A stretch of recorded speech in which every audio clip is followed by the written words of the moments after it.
kasi yung pag meron kang chip sa parte ng iyong katawan, matitrace ka kung nasaan ka. So tayo, ang chip po natin ay yung Holy Spirit of God. Meron po tayong tatak. Para katulad sa mga hayop, di ba? Pagka meron tatak yung hayop mo, na yung tatak na yun ay nakaano sa munisipyo, kapag nakawala yung hayop mo at may tatak yan, makarating pa sa Oriental, sa pag sinabi may tapos sa kanila, may nakalagay na MGY, magsaysay. At tawagin na magsaysay, i-clear yun kung talagang sa'yo yung initial na yun. At pagkatapos, pwede mo lang kunin doon, pawiin doon. Dahil doon sa iyo, dahil doon sa tatak na yun. Hindi nila pwedeng burahin yun. Nakatatak na yun at di paperis pa talaga yun. Mabubura lang nila yun kapag pinlansya yung dito nun. Kakaroon ng malaking tignan. Pero kung hindi nila gagawin, hindi mawawala sa iyo yung marka na yun. Marka mo talaga yun. Tayo, sobrang madog. Sa puso natin yung marka natin. Kaya, maski sa tayo pumunta, kapag tayo ay anak ng Diyos, alam din ang diablo yun. Ang diablo, alam niya kung sino ang mga anak ng Diyos dito sa Magsaysay. Dahil meron tayong Espiritu ng Diyos. Ngayon, ang pag-aaralan po natin, karagdagang pag-aaral, patungkol sa banal na Espiritu Santo ng Diyos. Who is the Holy Spirit of God? Sabi dito, revive, receive the baptism of the Holy Spirit with evidence of speaking in tongues. Sabihin, kapag hindi ka na nag-speak in tongues, hindi mo na na-receive ang banal na Espiritu Santo ng Diyos. Kaloob po yun na meron po mga kaloob na nagsasalita ng wika. Hindi naman po lahat ng tao kailangan magsalita ng wika. Kapag meron magsasalita ng wika, meron interpreter. Kapag meron nag-speaking at dito sa ating kalagitnaan, kapag meron tayong praise and worship, kapag meron tayong revival, meron isang kailangan magsalita. Kapag hindi in-interpret yun, useless na yun. Kasi, nagsalita ka, wala naman nakakaintindi. Hindi ito, baka hindi mo maintindihan yung sinabi mo. So, may kaloob yan. Kaloob ng kadapat paliwanag. Kaloob ng kadapat salita. Kaloob ng banal na Espiritu Santo na ikaw ay isang dancer, isang praise and worship leader. Kanya-kanyang kaloob yan. Kaloob ng Panginoon na ikaw ay tagapagbigay sa ministry ng Panginoon. Kaloob ng Panginoon na ikaw ay tagapanalangin. Kanya-kanyang kaloob yan. Diba? Ngayon, ito po yung ilang mga katotohanan patungkol sa banal na Espiritu Santo. The Lord has been emptying you out over the last couple of days. Gusto ng Panginoon na itong mga nakaraan ay gusto niyang ma-release tayo, maungkat tayo, maging free tayo. Baka meron tayo kasalanan na gawa noong 2020. Gusto ng Panginoon para natin tayo anahanan ng banal na Espiritu Santo ng Diyos.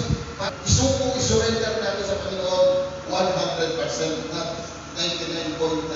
Hindi ganun. Meron na service. Meron na serve. Huwag ganun. Okay? Ang design mo niya is to fill you up. Fill you up. Kailangan makuskus ka. Mapulot ka. For we less and less of us in Acts chapter 2. Noong araw ng Pentecostes, ay sinasabi na ang bawat isa ay nabautismuhan ng banal na Espiritu Santo ng Diyos. He has given us the power to perform the task. Pinili niya tayo ng kapangyarihan para may sagawa yung mga bagay na gusto ng sagawa sa banal na Espiritu Santo. Nakita po natin yung mga disciples ng Panginoon when the day of Pentecost, yung lahat sa kanila ay iba ang naging buhay nila. Yung iba mga nagsalita ng wika, yung iba talagang nakakapagparayas ng demonyo pero nung hindi pa sila natustos ng banal na Espiritu Santo ng Diyos. Sabi, Panginoon, bakit ganun? Hindi natin mapalayas sa Espiritu sa mga Espiritu ng tao na ito. Kasi hindi sila nag-feel ng Holy Spirit of God. But when they feel, they receive that they received the Holy Spirit of God, and at the day of Pentecost, kaya po nilang mawasak ang masamang espiritu sa buhay ng isang tao. Ganun din po tayo kapag tayo ay napuspos ng Banal Espiritu Santo ng Diyos. Kapag tayo kaya ng Espiritu at tumanggap na tayo sa Panginoon ng Espiritu Santo ng Diyos, magagawa po natin. Makakaya po natin. Alam bakit? Because greater is He, sabi, greater is He that is in me than He that is in the world. Mas makapangyarihan po yung nasa atin kaysa sa Espiritu na nasa sanlibutan. Sino yung Espiritu na nasa atin? The Spirit of God, the Holy Spirit of God is in us. Therefore, is greater than the Spirit sa sanlibutan. Kaya lagi natin isipin, lagi natin tandaan, mas makapangyarihan yung Espiritu na sa atin kaysa sa Espiritu na sanlibutan. Sabi po sa Luke chapter 24 verse 49, and now I will send the Holy Spirit just as my Father promised, but stay here in the city until the Holy Spirit comes and fills you with the power from heaven. Ako'y na-expose noong dumating ang Banal na Espiritu Santo ng Diyos. The Holy Spirit is a promise of power from heaven for those who hunger and thirst for it. Yung nagugutong buhaw sa Panginoon, Kanya po silang binubusog at Kanya po silang binubulog ng Espiritu Santo ng Diyos. As we surrender our lives to the Lord, the Spirit can live in you and express Himself through you. Ang Banal na Espiritu ay mag-shine sa mundo sa inyo. Who is the Holy Spirit? Number one, the Holy Spirit is our comforter. Siya ang mang-alin. John 16 verse 7, ang sabi nito, subalit dapat ninyong malaman ang sapagkat hindi paparito sa inyo ang tagapagtanggol kung hindi ako aalis, ngunit kung wala na ako, isusugo ko siya sa inyo. Nung paalis ang Panginoon, sinabi niya, kailangan ako umalis at ang pag-alis ko sa ikatumutin nyo. Paano yung mga parang sa buhay natin? Is our counselor, tagapagtanggol. Panahon na naaakit ka, panahon na namumulera ka, panahon na bigat na yung kalooban mo, he is there to comfort. Diba? Meron talaga. John 14 verse 16, dadalangin ako sa Ama upang kayo'y bigyan niya ng isa pang tagapagtanggol na magiging kasama ninyo magpakailanman. Ang Banal na Espiritu Santo ng Diyos, siya ang ating tagapagtanggol. Ang sabi niya, upang kayo'y bigyan niya ng isa pang tagapagtanggol na magiging kasama ninyo magpakailanman. Umpisa niyo ba na kasama natin sa buhay, start natin, business natin, o mga anak natin, nagkakasama tayo dito, hindi pang walang hanggan, hindi pang habang buhay. Pero the Holy Spirit of God is our comforter, is our counselor, tagapagtanggol, mananatili ito sa atin magpakailanman. Kaya sabi mo, nag-iisa ako, hindi. Kasama mo ang Banal na Espiritu Santo ng Diyos. Saan ka man pumunta, kasama mo ang Banal na Espiritu Santo ng Diyos. Number 3, He glorifies Jesus. Ang sabi sa John 16 verse 14 and 15, pararagalan niya ako sapagkat tatanggapin ng Espiritu mula sa akin ang ipahahayag niya sa inyo. Verse 15, ang lahat ng saan naman ay sa akin. Kaya ko sinasabi, tanggapin ang Espiritu ang mula sa akin ay at ipahahayag niya sa ito sa inyo. No? He glorifies Jesus. Kanya pararagalan si Jesus ang Banal na Espiritu Santo. Number 4, He knows the secrets of God. Nauunawaan ang lihim na bagay tungkol sa Diyos. 1 Corinthians chapter 12, sabi ito, ang tinanggap natin ay hindi ang Espiritu ng sanlibutan, kundi ang Espiritu na mula sa Diyos, upang ang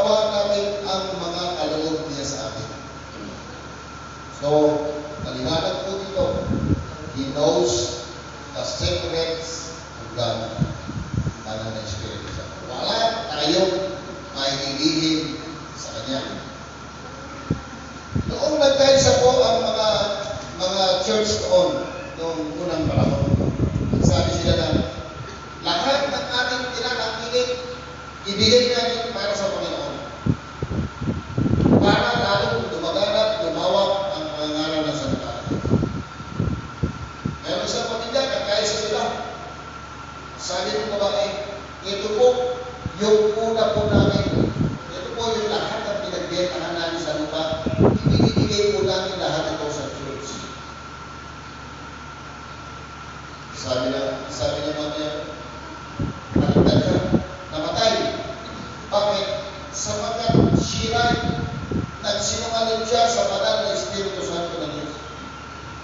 Kaya kapag nagsinungaling ka ngayon sa banal na Espiritu Santo ng Diyos, patay ka.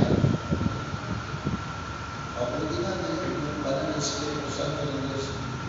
Parang medyo mabait na siya ngayon. Pero huwag na tayo makasiguro pag naway nagsinungaling sa banal na Espiritu Santo ng Diyos. Sabi nga niya, magsinungaling ka na sa tao.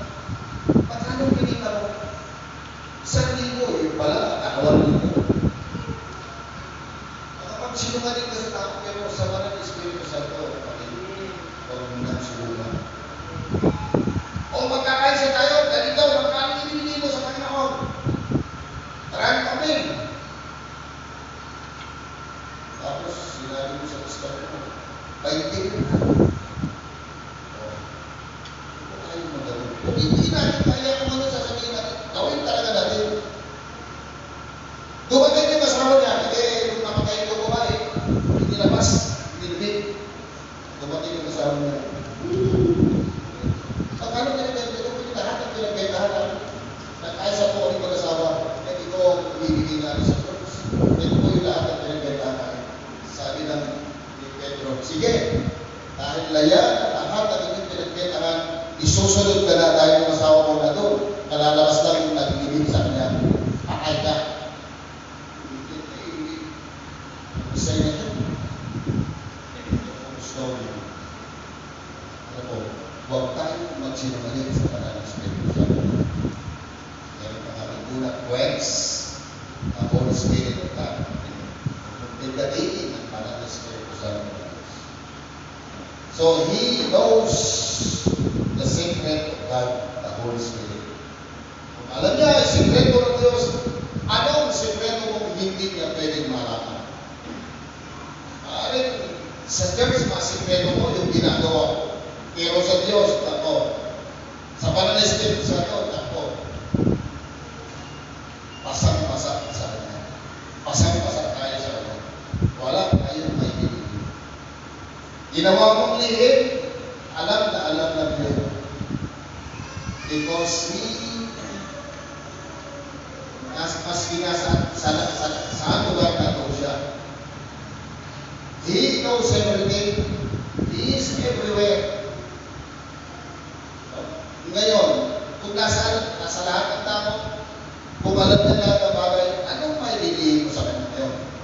Wala. Sabi ni Pedro, di ba lahat aalis sa akin? Sabi ng Panginoon sa kanila, Panginoon, kung kami aalis sa'yo, saan kami pupunta? Punta kami ng langit, nandun ka. Punta kami sa lupa, nandiyan ka. Punta kami sa ilalim ng lupa, nandun ka ba rin? Saan kami pupunta? Nang labas sa'yo. Saan tayo pupunta? Nang hindi tayo makakita ng Diyos, wala. So, He knows the secrets of God, the Holy Spirit. Sumunod na sabi, He is the fullness of God. Siya ang kapuspusan. Sabi ito, siya ang kabuuan ng Diyos. Isaiah chapter 11 verse 12, verse 2. Mananahan sa Kanya ang Espiritu ni Yahweh, ang Espiritu ng karunungan at ang pangunawa ng mabuting payo at kalakasan, kaalaman at kalapagsunod at kalapaggalang ni Yahweh. So, yun ang banal na Espiritu. He is the fullness of God. Kasunod, He leads us. Siya po ang nagbilig sa atin. Saan ka pupunta? Ito. Huwag yan. So, he is the leader. Siya ang nag-lead sa akin. Siya ang patnubay, aking patnubay para yun. John chapter 16 verse 13, sabi, ngunit pagdating ng Espiritu ng katotohanan, papatnubayan niya kayo sa lahat ng katotohanan galing sa Diyos. Sapagkat ang sasabihin niya ay hindi mula sa kanyang sarili, kundi ang kanyang narinig at ipakahayag niya sa inyo ang mga mangyayari sa hinaharap. So, ang banal na Espiritu Santo ng Diyos, i-reveal niya yung mangyayari. Amen. Kaya kung isang sabi, meron po revelation ng Panginoon sa akin. Kung isang nag-reveal talaga ang Panginoon sa buhay ng mga mananampalataya. Sa stiga, sa susunod na linggo, sabihin mo ngayon ako na ganito, mag-ingat ka kasi nag-reveal sa akin ang Panginoon na mayroong hindi magandang mangyayari. Sabihin ko siya, sabihan ko siya. Mag-ingat siya. Kasi ang Panginoon, nag-reveal talaga siya. Ang banal na Espiritu Santo, nag-reveal talaga siya.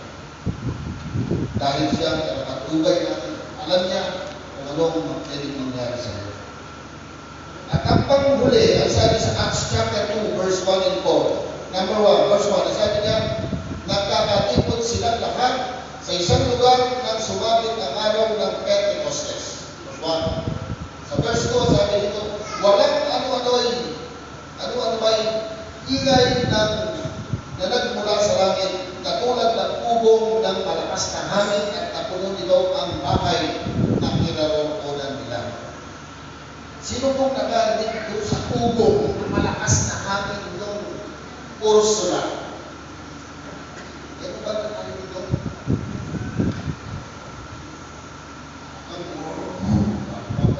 Ako po pinapalabas ko sa Teresa. Matindi yung hangin at na umuubong na yun. Yung bakit nakakabindong ang hangin na dumami. Yung pag-ibig Ursula. Kaya naman halos yung mga poste dito sa atin. Nung minsan nakaluwas po kami, grabe yung mga nangyari sa poste sa pagkakataon dito. Bagyong Ursula tayo. Tapos nung dumating ang bagyong Ursula dito sa atin, ako mas patindi pa pala kaysa doon sa nangyari. Pinipilan ko yung poste natin doon sa labangan. Ako pa dito na ang halos 40 poste. Yung iba na Dubai, yung iba na ganyan. Tumaan yung malakas na ubong ng hangin na yun, mga kapatid. Ganun ang naramdaman ng mga tao, ng mga mananampalataya yung sa Acts chapter 2. Ubong na malakas na hangin at napuno nito ang bahay na kinaroroonan nila. Sa verse 3, sabi nito, may nakita silang isang parang talisay na apoy na gumapong sa bawat isa sa kanila. Ito na nilakasan natin. Tingnan niya, sabi niya, parang tingnan apoy na lumabang sa kanila. Sa bawat isa. Kaya naman, nagsalita sila ng mga iba't-ibang panahon.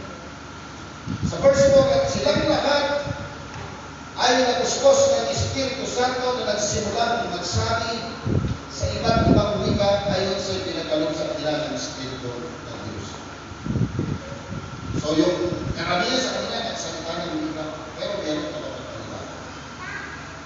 Kaloob po yan, kaloob ang Diyos sa iyo na magsalita ng wika ang nangyayari.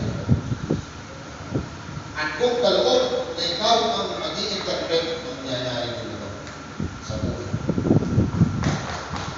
So mga kapatid, ito ang banal na Espiritu Santo ng Diyos. Ngayong umaga po, tulad ko ginawa kaninang unang service.